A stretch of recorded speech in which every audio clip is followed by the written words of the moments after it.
What makes a terrorist? Where is the line between terrorist and freedom fighter? These are the questions that surround Lebanon's Hezbollah militant group. Denounced as a terrorist organization by dozens of nations from Saudi Arabia to the USA, its reputation for bombings, hijackings, and kidnappings has stood for decades. However, its defenders like Iran, Syria, and Russia insist that Hezbollah are freedom fighters, opposing the intervention of imperialist foreign powers like Israel and the USA. So, what is Hezbollah? Where did it come from? What does it want? And what has it done to deserve a terrorist label? Today, on A Day in History, we explore the rise and reputation of Lebanon's Hezbollah militia. If you enjoy it, don't forget to leave a like to show your support and subscribe for more videos like this one. As we explore the history of Hezbollah's rise during the Lebanese Civil War, it's important to understand how different perspectives shape today's narratives. It can be hard to decide which sources to trust, especially with algorithms reinforcing our own biases. Which is why I'm excited to be partnering with Ground News for this video. Their app and website compiles global and local stories across the political spectrum, giving you access to more than 50,000 sources in one place, helping you see the full picture and reveal what information might not be entirely accurate. Take news about Hezbollah's launch of missiles from Lebanon as an example. Right away, when looking at this story on Ground News, we can see that 27 sources have covered this story. How is our story covered? By the looks of it, disproportionately by the right, with more than half of the sources labeled right-leaning. I can also easily compare the different headlines and see coverage coming from right on the ground in Israel itself, with context telling me who owns the source and even how reliable their reporting practices are. Our favorite feature is its blind spot feed, which allows you to gain insight into stories that are disproportionately covered by one side of the political spectrum or the other. That one family member or friend who just won't listen. Now you've got a powerful tool to help reduce that polarization by showing them that they may only see one side of the story. With Ground News, you won't just see the news, you'll understand it. Go to ground.news/a day in history. The link is in the description, or scan this QR code. If you subscribe through our link for 40% off the Vantage plan, gain unlimited access to all its great features, and escape algorithm-driven news feeds for less than the price of a coffee. Ground News is also subscriber-funded, which means it's got your best interest in mind. Now, let's delve deeper into the origins of Hezbollah. The story of Hezbollah begins with the Shia Muslim minority of Lebanon. Until recently, Lebanon was a Christian majority nation, with smaller Sunni and Shia minorities.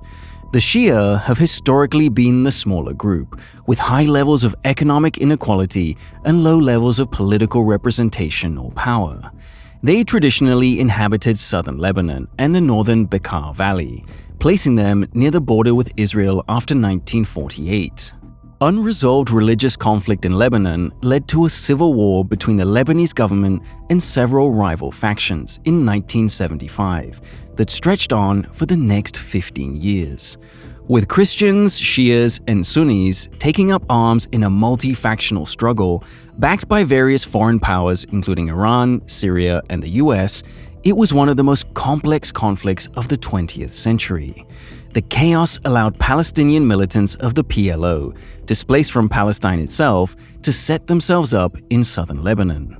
The influence of the PLO would encourage the Shia of the area to pursue their own militant course. Things were further complicated by two major developments.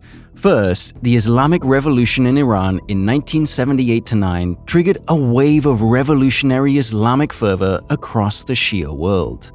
The new Iranian regime was eager to support like-minded groups, and threw its backing and resources into Lebanese and Palestinian militant groups. Second, Israel's 1982 invasion of southern Lebanon in response to attacks launched by Palestinian militants unified Muslims in the region against it. Hezbollah's exact origins in this chaos are unclear. It has no single founding date, but scholars suggest it emerged no earlier than 1982.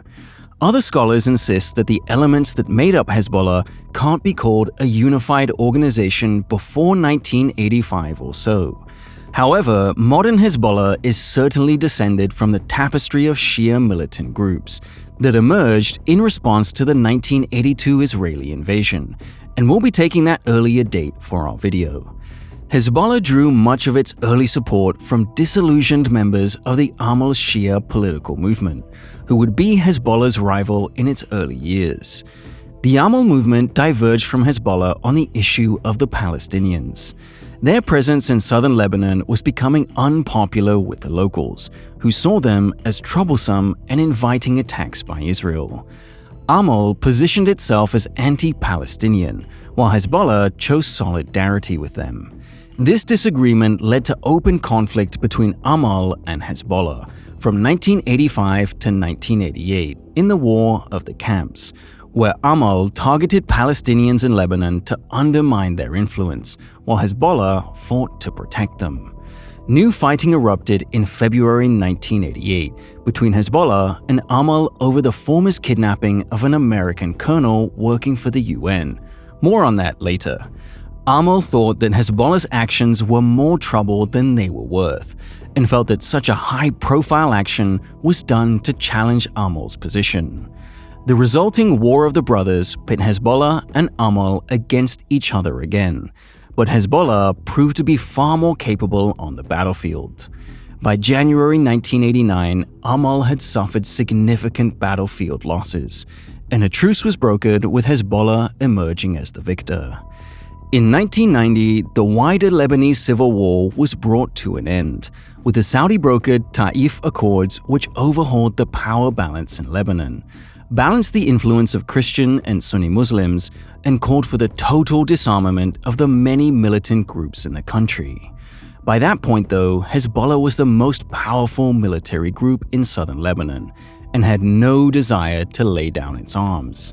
Citing the continued Israeli presence in disputed territories like the Shabaa farms, Hezbollah announced that its work was not done, and it would not be complying with the Taif agreement. Hezbollah's continued resistance prompted Israel to launch Operation Grapes of Wrath to destroy it in 1996, alongside the Christian South Lebanon Army, SLA. The two-week operation proved to be indecisive and costly. Around 200 Lebanese civilians were killed in the fighting, and Israel was widely condemned for its shelling of a UN base at Qana, which killed over 100 civilians. After several years of small-scale fighting, Israel finally withdrew from Lebanon in May 2000, which Hezbollah celebrated as a tremendous victory. And Hezbollah's assassination of SLA Colonel Aqil Hashem prompted the virtual collapse of that organization too. After Israel's main withdrawal, Hezbollah insisted that Israeli presence in the Golan Heights and Shabaa farms meant it still could not obey the Taif agreement to disband. After 2000, Hezbollah maintained a militarized stance towards Israel, with intermittent episodes of violence across the border. Between May 2000 and July 2006, 17 Israeli soldiers and 1 civilian were killed in clashes with Hezbollah. This relative lull was shattered in July 2006, when Hezbollah launched rocket attacks and kidnapped several Israeli soldiers. After a failed rescue attempt, Israel invaded Lebanon in July. This month-long Lebanon war killed 1,500 people, mostly Lebanese civilians, and caused significant damage to Lebanese infrastructure. Hezbollah cast itself as the defender of Lebanon against Israeli aggression and secured much support, despite the fact that its attacks had triggered the Israeli response in the first place. Hezbollah's relationship with Israel must also be seen in the context of the Palestinian issue. Hezbollah's long-standing links to Palestinian militarism made them a natural ally to the PLO and Hamas. As early as 1992, Hezbollah was training Palestinian militants in military and terror tactics in southern Lebanon, which was nicknamed Hezbollah University. It was credibly accused of funneling weapons into Palestinian territory during the Second Intifada between 2000 and 2005, although they were not conclusively linked with any particular attack. More recently, Hezbollah launched rocket attacks on Israeli positions in the Sheba farms, following the October 7th Hamas attacks. Hezbollah has declared its solidarity with the Palestinian people and its commitment to the extermination of Israel to clear the way for Palestinian control. Having given an overview of its history, what exactly does Hezbollah believe in and do? Hezbollah's ideology is fundamentalist Shia nationalism. Inspired by the Iranian Revolution, it envisions an Islamic revolution in Lebanon, the Middle East, and the whole world that will do away with colonialism, imperialism, and secularism. Also, like Iran, they consider the US, and of course its ally Israel, as the supreme evils to be destroyed. Hezbollah's position has been that, quote, Israel's final departure from Lebanon is a prelude to its final obliteration from existence. In its 1985 manifesto, downtrodden in Lebanon and in the world, it denounced America as an evil empire causing problems in the Middle East, called for the complete destruction of Israel and the Jews from existence, and also denounced the Soviet Union, which it considered to be another imperialist power. Communism's avowed atheistic nature led Hezbollah to purge hundreds of Communist Party members in the country in the mid-1980s. Hezbollah has been compared to Hamas because although its violent activity gains the most headlines, it also carries out many social and economic functions. Hezbollah runs schools, hospitals, and welfare programs in Shia areas, which explain its high level of grassroots support. At various times, it has stepped up on other basic provisions, such as in 2006 when it supplied water to Beirut after the supply was damaged in the conflict with Israel. It also engages in media operations with a TV station named Al-Manar and a radio station called Al-Nur, which broadcasts news and propaganda for the group. It also has a central internet bureau to engage in social media and other computer-based media strategies. In 2003, this included the production of a first-person shooter video game called Special Force, where players assumed the role of Hezbollah soldiers fighting Israelis in the civil war. It received a sequel in 2007 based on the 2006 Lebanon War. Alas, Hezbollah's answers to the West's bombastic military games weren't quite as successful, with the first game managing to sell only about 20,000 copies in its first year. Funding for all these activities comes largely from Iran, which provides an estimated $700 million per year to the group. It also receives some support from Syria, as well as support from the population in areas it controls. Hezbollah has also been linked to international criminal networks and receives funding from the large Lebanese diaspora around the world. Other governments have also been accused of clandestinely funding Hezbollah as a means to attack the US and Israel, including Russia and Venezuela. Hezbollah also partakes in the political arena. Although it has condemned the political system as corrupt, Hezbollah fielded its first candidates in the 1992 elections and secured 8 seats in the Lebanese parliament. Since then, it has continued to field candidates in areas it controls, and has allied with several other parties, including the Amal movement, to secure even more. In the 2000 election, Hezbollah and its alliance of several other groups swept all 23 seats in southern Lebanon. The March 8th alliance, formed in 2005 to combine even more parties alongside Hezbollah, has wielded significant power in the country's politics ever since. In 2008, the alliance became part of a coalition government, with control of 1/3 of the cabinet.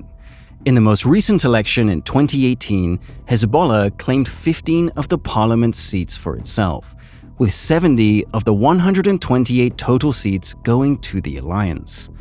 It is these legitimate activities that explain Hezbollah's grassroots support. Defenders of Hezbollah point to them as proof that they are a legitimate political and resistance organization. However, we must now turn to the long list of crimes that Hezbollah has been linked to. In the 80s and early 90s, Hezbollah became infamous for its kidnappings, with dozens of Westerners being held hostage, sometimes for years. One of the first high-profile kidnappings occurred on March 19, 1984, when William Francis Buckley was kidnapped outside his apartment in Beirut. Buckley was actually the CIA station chief in Beirut, and Hezbollah was eager to punish him for that role. Buckley was held for 15 months where he was brutally tortured, such as having drills driven into his joints, starvation, and savage beatings. The torturers managed to break his resolve and made him reveal details and identities of other CIA agents and informants in Lebanon, who turned up dead or vanished over the following months. Buckley eventually died sometime between June and October 1985, with the details of his demise still not fully known. His remains were unceremoniously dumped on a roadside near Beirut Airport in 1991, where they were retrieved and laid to rest back in the States. Journalists such as Terry A. Anderson were also abducted. He was seized after a tennis game in March 1985. Calls for his release poured in from many sources, including the White House, the Vatican, and even the Palestinian Authority. But he was held for almost 7 years until his release in December 1991, making him the longest-held Hezbollah hostage. While Americans and Israelis were the primary targets, Hezbollah targeted several other nations too.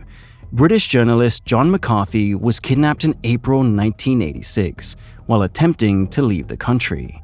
After several months of captivity, Terry Waite, an emissary of the Church of England who had successfully negotiated hostage releases in Libya and Iran, went to Lebanon to push for his release. Waite was promised a meeting with Hezbollah to negotiate, but they took him hostage too. McCarthy was released in August 1991, while Waite, who had spent most of his captivity in solitary confinement, was let go in December that year. Probably the most consequential kidnapping was that of U.S. Marine Lieutenant Colonel William R. Higgins in 1988. Higgins was working with a UN observer group in Lebanon at the time. While driving alone on the evening of February 17, 1988, his car was stopped by a group of militants, and he was taken away. Higgins's high rank earned him an especially horrible treatment.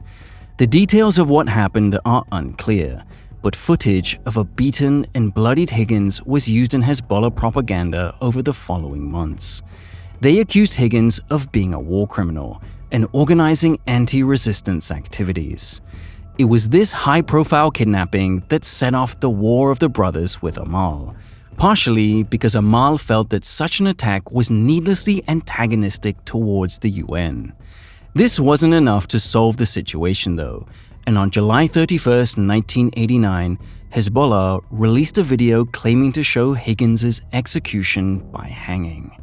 The veracity of the video was disputed for months, and the truth was only confirmed in December 1991, when his remains were discovered in Beirut and returned to the US for reburial.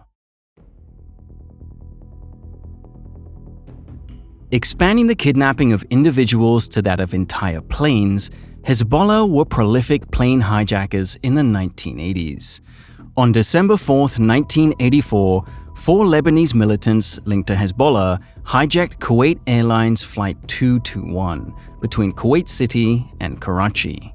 They diverted the plane to Iran, where they kept the passengers hostage, hoping to force the release of 17 Iran-linked terrorists who had conducted deadly bombings in Kuwait the previous year.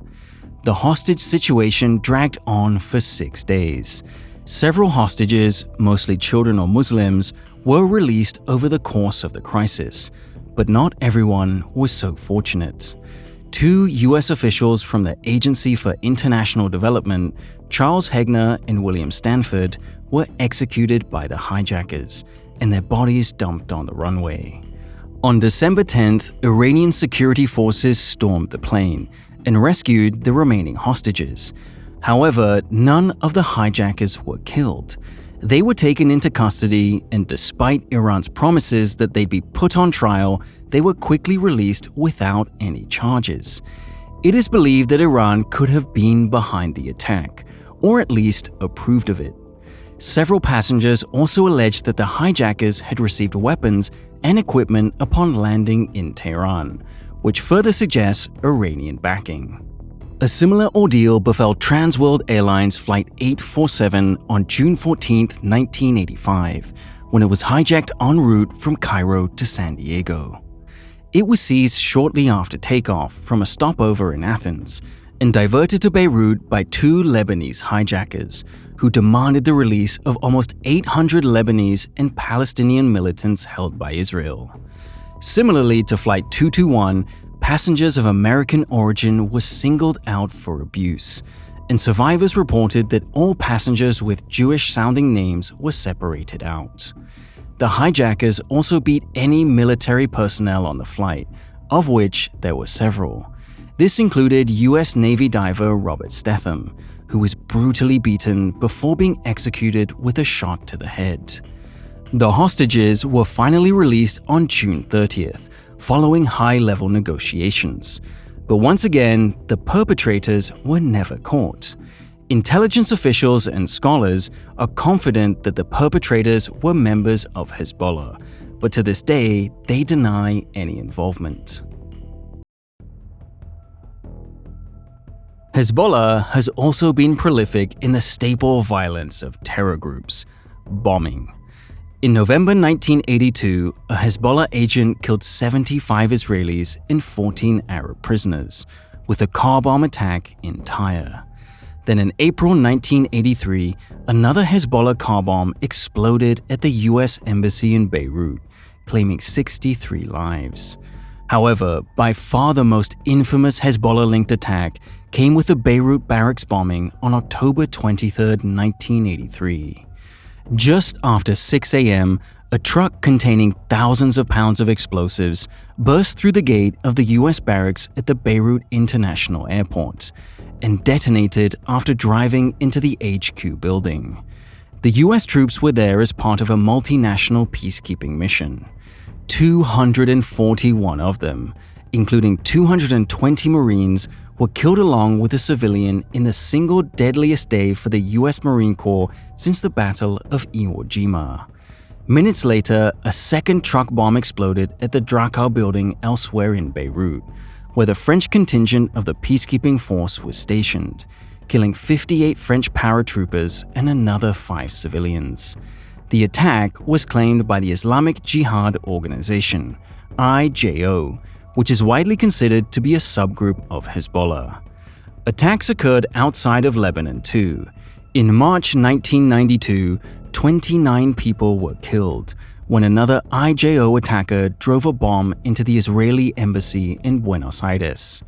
Then, on July 18, 1994, a van packed with explosives drove into a Jewish community center in Buenos Aires, killing 85 people in what proved to be Argentina's deadliest ever suicide attack. In both cases, Hezbollah continues to deny responsibility, but scholars and intelligence experts agree that both Hezbollah and Iran were linked to the attacks. Similar denials followed the assassination of former Lebanese Prime Minister Rafik Hariri on 14th of February 2005. Hariri was assassinated when a van bomb was detonated next to his motorcade in downtown Beirut.